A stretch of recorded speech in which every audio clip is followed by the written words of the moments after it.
Party people, if you struggle because you have a small space that you need to serve multiple functions, but you don't know how to make it cute because it's a small space that needs to serve multiple functions, I feel your pain. And guess what we're gonna do? Remake my studio to serve multiple functions. Look, social media is a lie. Here's a wall, cool. Welcome to another episode of Laugh Cry DIY. I am Katie, and today, guys, I'm literally taking you behind the curtain to remake over my studio because this is my least favorite space.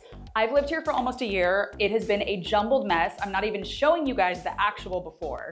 Instead, I'm gonna show you this blank canvas. This is a very basic square room. It is 10 by 10, which is smaller than I would like it to be, because I actually need this room to serve 4 functions.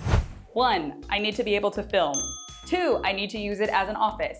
3, I need to use it as a guest room. And 4, I would like to use it as kind of a empty yoga space if possible.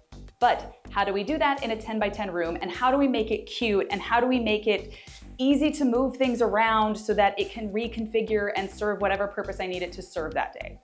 So that is the challenge we're facing in today's episode, and also why I have put this off for so long. So let's start tackling every problem in this space. Starting with my backdrop. So I obviously need a backdrop to film against, and when I first moved in, I thought I had a good solution, which was these really cool no-drill curtain rods. They are tension rods that are at both sides, and they just tension to the ceiling, and you can run a curtain across them. They're really cool, they're really renter friendly, and they're really budget friendly. However, I have a few problems with them.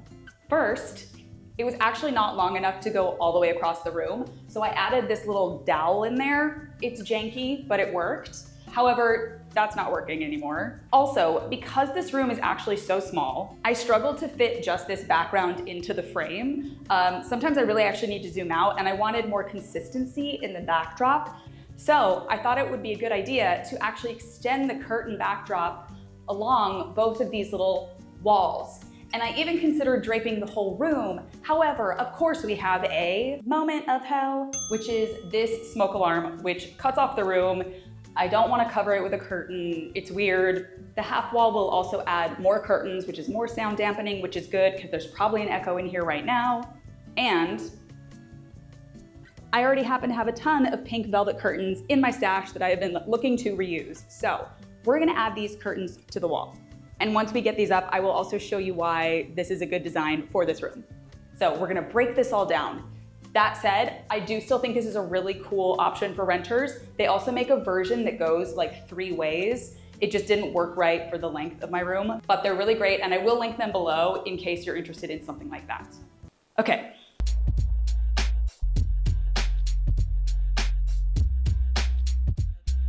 Curtain rod time, brought to you by chalk pencils. My favorite thing in the world. Little chalk pencils that are different colors, and you can mark them and you can wipe them away. They're so good. Truly, guys, this is one of my best DIY assistants of all time, and it makes hanging curtain rods 1% less annoying.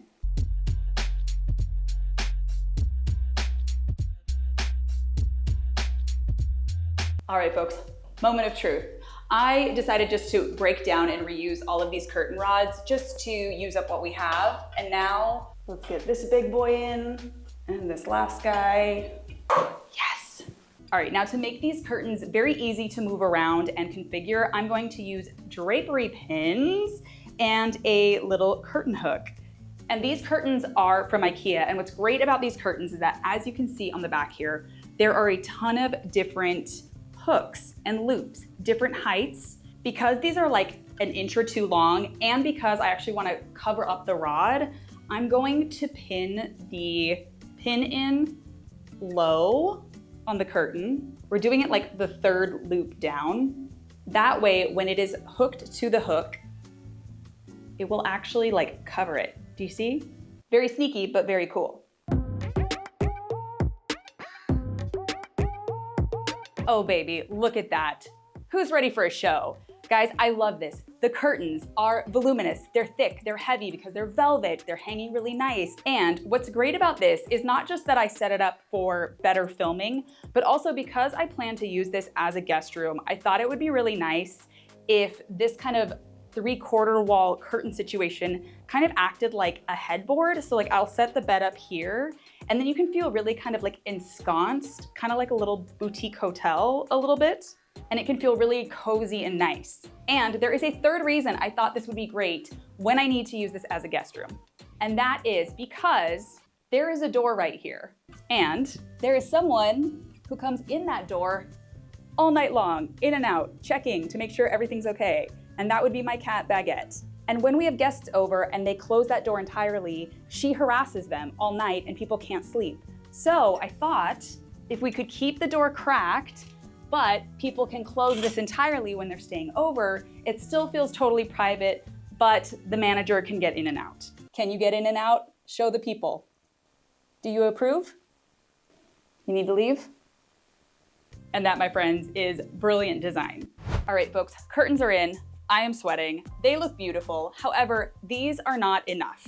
Because this is a small and kind of boring space, I wanted to max out the drama, but I'm not gonna wallpaper, I'm not gonna paint. So how do I get my beloved color and pattern into the room? We're gonna do it with a cool rug. Are you ready?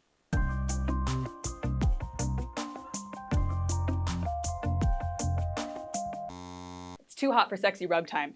Anyways, let's talk about why I chose this rug. Number 1, large scale, dramatic pattern. Number 2, lots of colors. I kind of wanted this to feel like a sort of dramatic garden explosion when you walked in here, and this giant floral rug achieves that. I also love that it's tufted, so there is a variety of texture in the rug, and I especially love this gorgeous edge that is cut into the design to add more visual interest. It's nice and thick for sound dampening, and as I mentioned before, doing yoga or, high kicks or whatever. I also chose this very large size to practically take up the whole room, which is one benefit of having a small room. You can get really big rugs that are very dramatic that will basically go wall to wall. So we love rug in this room, but there is one thing that I do not love. Because this is an office/studio, we need storage. However, we have no storage and we have very limited floor plan footprint to put storage in. So I thought the most efficient thing to do would be to try to use some vertical space and to look for 2 perfect cabinets to flank the window. And I needed them to be very specific dimensions because we only have 23 inches on both sides. Fortunately, I found them in the form of, these are 2 simple closet-made, boring, very basic shelves, and they are the perfect dimension. However, they are basic, boring, and white, and I do want to add just a little pop of color. So here's what we're gonna do. I'm grabbing my painter's tape, and we're gonna tape off sort of a faux molding design. I thought it would be fun to add a little bit of like a colorful geometric pattern without doing too much. And this gives us a little bit of a like trompe l'oeil effect where it's just painted on. And I already sanded, but now I'm priming and sealing the tape with a base coat so that the color on top doesn't bleed through. And now we're going in with this bright yellow, which is Nugget Gold by Valspar. And I know it's a bold choice, but I wanted something very cheerful and sunny. And now after all that, it is tape time. All right, guys, look, it's done. Let's get these into position. We have our cabinets in. There's only one major moment of hell, which is these freaking blinds. First of all, despite measuring so precisely, I forgot about the 1/4 inch baseboard. So these bump like right up to the blinds. Additionally, the blinds themselves are old, like it's really difficult to get them up and down. So I just want a little bit of clearance on both sides of these so that whatever window solution can easily be opened and closed. I'm also just kind of over these blinds. They're annoying and clunky. However, I don't want to do a whole new curtain rod situation. So I had the idea to work with the infrastructure of the blinds, but do some cafe curtains and take advantage of the little pelmet covering here. In previous episodes, I've called that a valance, and I'm so sorry. Step 1, let's get this off. Ugh. So I decided to do the same matching velvet curtains, and I started by trimming a portion off of the side so that we could cover this pelmet on the top. Then I just used that little strip and my staple gun, and I just covered it all to sort of freestyle pull this taut and make sure it looks good.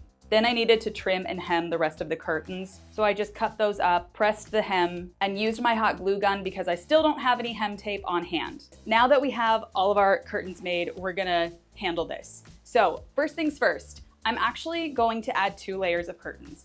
We're gonna start with a simple little shower curtain rod that has some shears on it. This is a simple little like IKEA one. It's just tension. You just do it to whatever length you need it. So we're gonna pop that up. Ooh, diffused, great.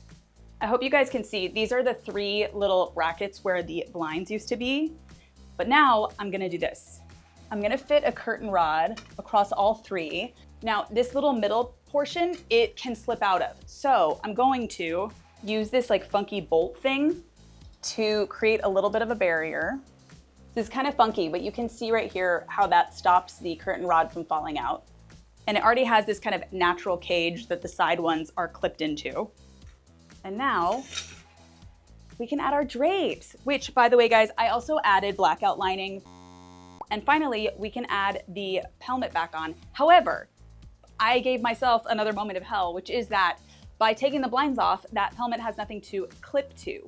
However, I was able to run a wire kind of through the remaining brackets, and I can use the remaining clips to hook onto that wire, and it totally works. That said, I just noticed a big problem with the cabinets. Look, the truth is I'm a color-loving maximalist, and this white cabinet on white with this janky pop of color, it's not enough. I have been thinking about the Grand Hotel on Mackinac Island, which is a super maximalist hotel, and they use a lot of like grass green or chartreuse colors, and I think it's so cheerful, especially when paired with yellow. And I only discovered this after the fact, and it's too late, and now I have to upend all my work, but I cannot live with it as it is. So we're gonna go with something crazy bold. Neon green by Bear.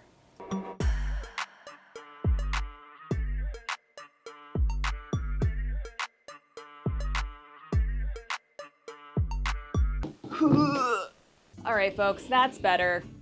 All right, cabinets are in, but guess what, guys? We're not done with cabinets because I have a sneaky, cool, interesting idea. So as I mentioned, I wanted this to be a kind of vibrant garden when you walk in, and I really wanted to incorporate plants. But because it's so small, I cannot lose any of the floor plan to plants. I also didn't want to put them in the ceiling. And I did recently go on a deep dive of looking at MCM furniture that actually had built-in planters. So I thought, what if I could have real plants, get them off the ground, and put them on the top and make it look like it was actually a built-in planter. So I made this planter box out of some spare wood. I just wood glued it together, primed it, painted it, repainted it. And now we can totally fake a whole little planter box that looks real and intentional and like it was supposed to be there all along. I will say I also liked this idea because it reminded me also of the Grand Hotel and the cute little planter boxes you'll see like, you know, hanging by a cafe or something. I don't know. I had the idea and I think it's cool. All right, moving on. Now we're gonna tackle something that might be a common issue in your house if you are a renter. This is an existing light fixture, which is cool, but I wanted to come up with a kind of renter-friendly, clever way to incorporate this into the design. And I realized that because this is metal, I can actually create a cool design on this using contact paper. So I went to my stash, I grabbed some contact paper, and then I cut it into a bunch of little strips. Here they are. And I did the math and I realized that basically every 2 inches, I could add a little stripe here. And I'm going to very carefully add this from the bottom up, unrolling a little bit at a time to smooth out the air bubbles because this is round, so it can take a funky shape. For the record, you can also use a hairdryer to heat up the glue and adhesive and make it a little bit more malleable.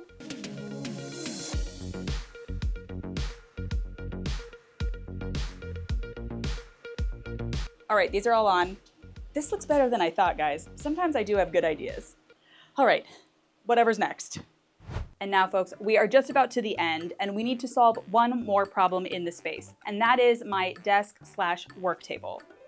I've been using this really large IKEA work table, which is really beat up and it's really oversized. So I'm gonna get rid of that and I'm gonna swap it for this because this,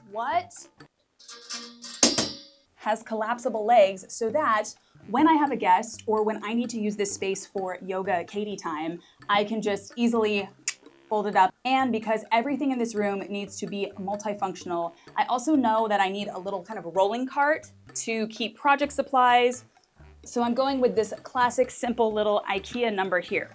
And I will say, I considered adding color to these items, but I think we have a lot of color in the space, and maybe it's nice to give your eye a break. I don't know.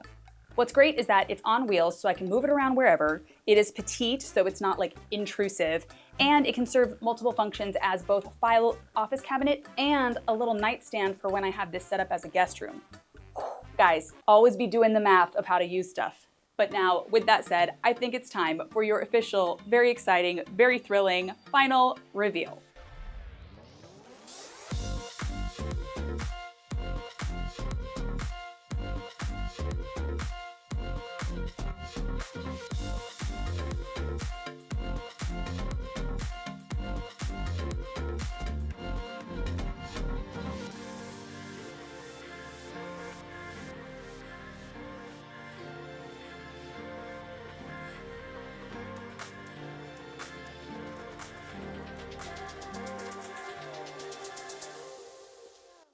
Kitty, what do you think?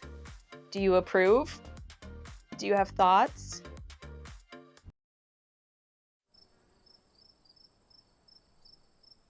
Well, folks, that is today's very sweaty episode. As we can see, this room is already manager approved. Wait, ASMR. I'm very happy with the layout, very happy with the multi-use furniture in here.